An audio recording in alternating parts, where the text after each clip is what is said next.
हाय सो आज एसबीआई का क्लर्क का डे 1 का सेकंड शिफ्ट पेपर हो चुका है और आपको कुछ चीज़ें शेयर करनी थी आपके साथ। देखो, आपका अगर स्कोर बहुत अच्छा है 75 प्लस वाला, तो आपको किसी की वीडियो देखने की ज़रूरत नहीं है, ना कोई एनालिसिस ना कुछ भी, ठीक है। पर जिनका स्कोर मॉडरेट है 65 टू 70 72, उनके लिए मैं कुछ टिप्स दे देता हूँ, ठीक है, जो उनको हेल्पफुल होंगी अपने इस एग्ज़ाम में, आने वाले एग्ज़ाम में। पेपर का लेवल चेंज हो चुका है, मैथ्स का लेवल बढ़ चुका है। जो स्पीड मैथ्स थी वो अब काफ़ी कम आ रहे हैं। पहले चलो इंग्लिश से बात करते हैं सीक्वेंस वाइज, ठीक है। पहले याद करते हैं इंग्लिश के। भाई पैराजंबल आ रहा है, पैराजंबल वो नहीं कह रहा हूँ मैं तुमसे, जो कि अरेंज कर दिया, जो पूरा 5 मार्क्स का होता है। फर्स्ट सेंटेंस कौन सा है, सेकंड सेंटेंस कौन सा है, थर्ड सेंटेंस कौन सा है, और वो भी इतना ईजी नहीं आ रहा है, ठीक ठाक लेवल का आ रहा है। और हाँ, बाकी जो पेपर आया ना इंग्लिश का, भाई मुझे तो क्वेश्चन हार्ड नहीं है, क्वेश्चन ईजी है, पर जो ऑप्शन देखोगे ना उसमें भाई दिमाग घूम जा रहा है। तुम्हें पता है, मैंने लिटरली, वैसे मुझे प्रो पेपर क्वेश्चन सारे समझ में आते थे, सबका मुझे मतलब भी आता था सारे वर्ड का जो ऑप्शन में होते हैं, पर फिर मैंने क्वेश्चन छोड़ रखे हैं। क्यों छोड़ रखे हैं मैंने? भाई कौन सा मार्क करूँ, समझ में ही नहीं आ रहा था वहाँ पर। जैसे एक उसमें पैसेज में क्वेश्चन था, एज डैश, मतलब एक आता है ना पैसेज में question, dash fill in the blanks वाला, as dash of his initiative, या फिर हिज इनिशिएटिव या इनिशिएटिव था। अब क्या होगा, as a part of his initiative, ठीक है ना। और कुछ था, मतलब 4-5 ऑप्शन थे, उसमें क्या मार्क करूँ भाई, सभी सही लग रहे थे, उसमें से कुछ भी समझ में नहीं आ रहा था उसमें। ऐसा एक क्वेश्चन हो गया, एक मिठाई वाला क्वेश्चन भी था, ठीक है ना, वो भी अच्छा था। उसमें दो ऑप्शन में मुझे कन्फ्यूजन थी, मैंने लेकिन मार दिया। तो मतलब 2 ऑप्शन में यार मैं छोड़ भी नहीं सकता ना उसे यार, इतना मतलब जिसमें मुझे सारे पता है कि 3 ऑप्शन नहीं होंगे कन्फर्म, सभी का मतलब पता है, उसके बाद मैं छोड़ नहीं सकता उस क्वेश्चन को, तो मैंने वो मार्क कर दिया। ऐसे क्वेश्चन भी हैं उसमें, मतलब ऐसे बहुत से क्वेश्चन जिसमें आपको कन्फ्यूजन होगी ऑप्शन मार्क करने में, तो भैया देख लेना यार, मैं तुमसे कुछ नहीं कहूँगा, अपने आप से मार्क करना।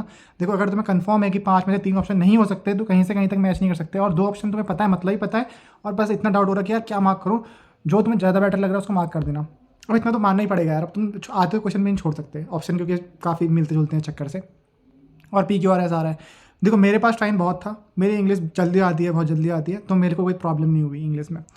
मुझे पर्सनली मुझे कोई प्रॉब्लम नहीं हुआ, मैं टाइम बच गया था और जो और इंग्लिश में पूरा पेपर करने के बाद, जो मुझे आता था मैंने मार्क किया, जो नहीं आता था मैंने छोड़ दिया। आता तो वैसे सब कुछ था, वो ऑप्शन मैंने एक्यूरेसी मेंटेन कर, अगर मैं यही पेपर पिछले साल में करता तो मैं सारे 30 के 30 क्वेश्चन कर देता टाइम पे।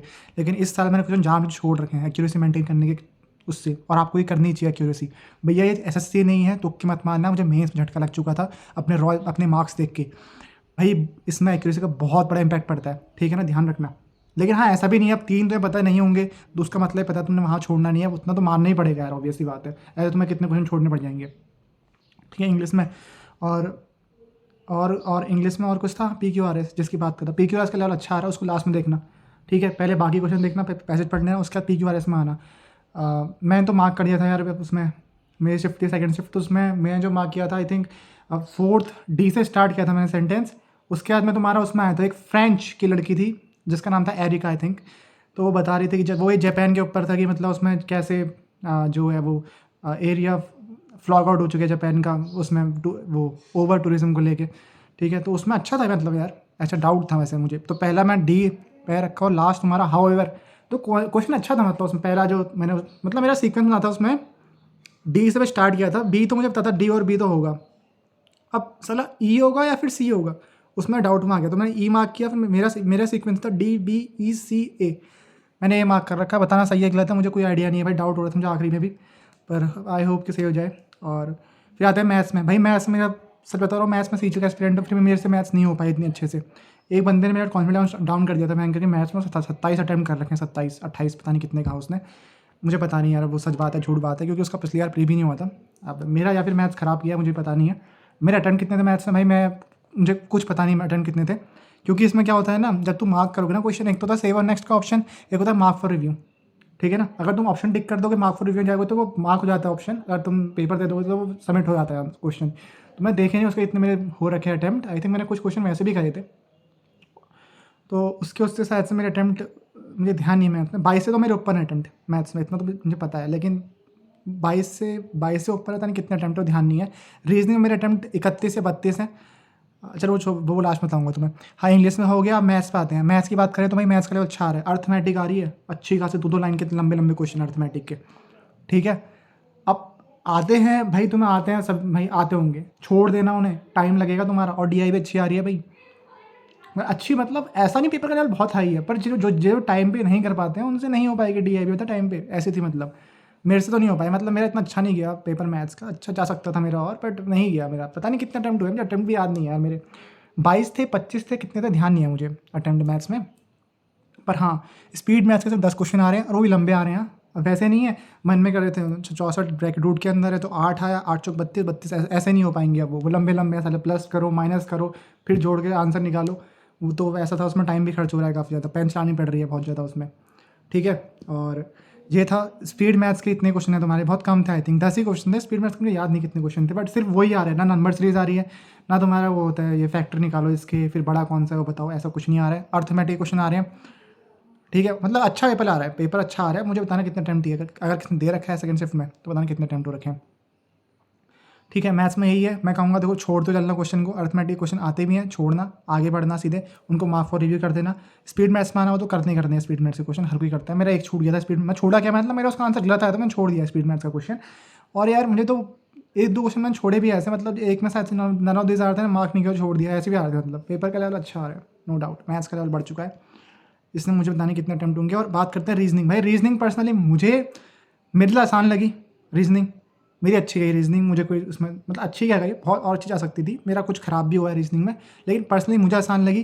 पर 2024 के कंपैरिजन में जो रीजनिंग का लेवल है वो हल्का सा बढ़ा है, हल्का सा, मतलब इतना फ़र्क नहीं आएगा बट हल्का सा बढ़ा है। कैसे, पहले क्या होता था ना, नॉर्थ और साउथ 4 ऐसे बैठ रखे हैं, 4 ऐसे बैठे हैं, अब 10 बैठे हैं, 10 बैठे हैं। ठीक है, ऐसा एक क्वेश्चन आ रहा है 10 बैठ रखे हैं, एक वो था, इस टाइप का क्वेश्चन था।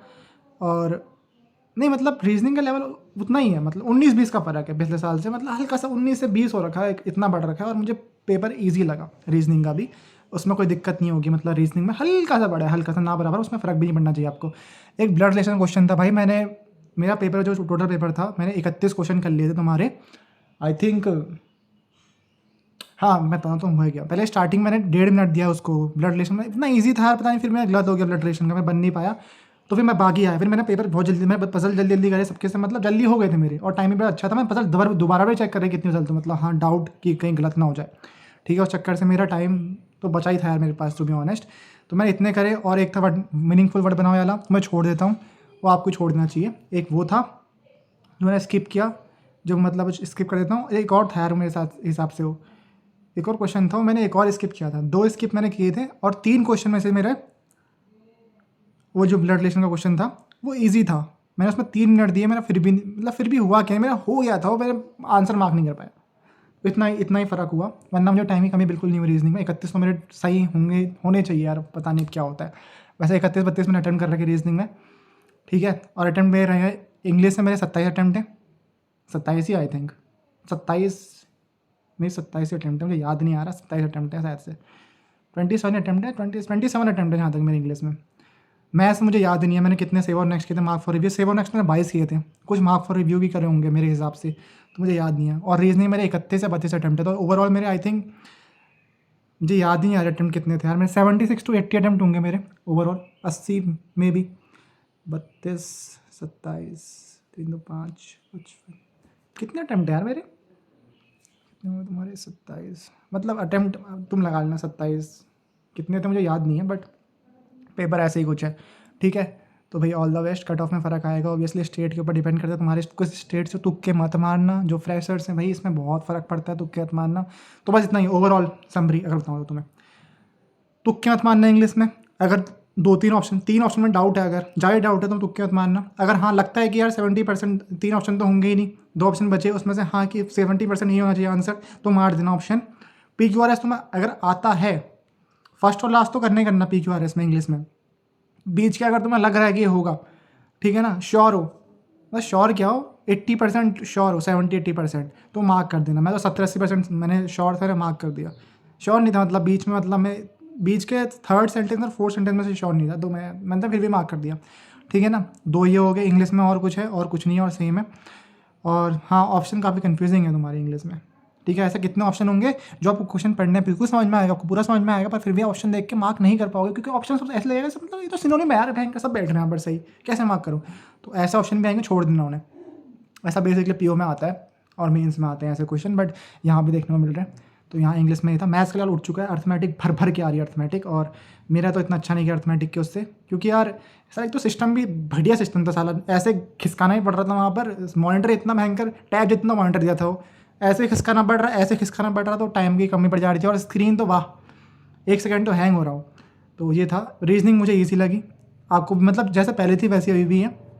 मेरा एक ब्लड रेशन छूट गया और मेरी गलती छूटा है, ईजी था, कर सकते थे, बहुत लोगों ने किया होगा, मैंने छोड़ दिया हो। छोड़ा क्या मतलब, मैंने टाइम भी दिया था उसमें काफ़ी ज़्यादा, और मेरा बन भी गया था, मैं लास्ट में ऑप्शन मार्क नहीं कर पाया और कुछ नहीं था उसमें। तो यही था तुम्हारा पेपर SBI क्लर्क का। लेवल उठाए, कट ऑफ कम जाएगी, इतना ध्यान रखना। ऑल द बेस्ट, तुक्के मत मारना। जो SSC के एस्पिरेंट है जिसने फॉर्म भर रहा है इस बार, ध्यान रखना भाई, SSC नहीं है, बहुत फर्क आता है। नेगेटिव मार्किंग नहीं है, ये मत सोचना कि अगर मेरे 1/4 ही कटेंगे, ऐसा नहीं होता इसमें अगर आपकी एक्यूरेसी का कम आ गई ना तो बहुत ड्रास्टिकली स्कोर कम होगा, ठीक है। तो इतनी टिप है, ये टिप थी ओवरऑल। Bye, good bye.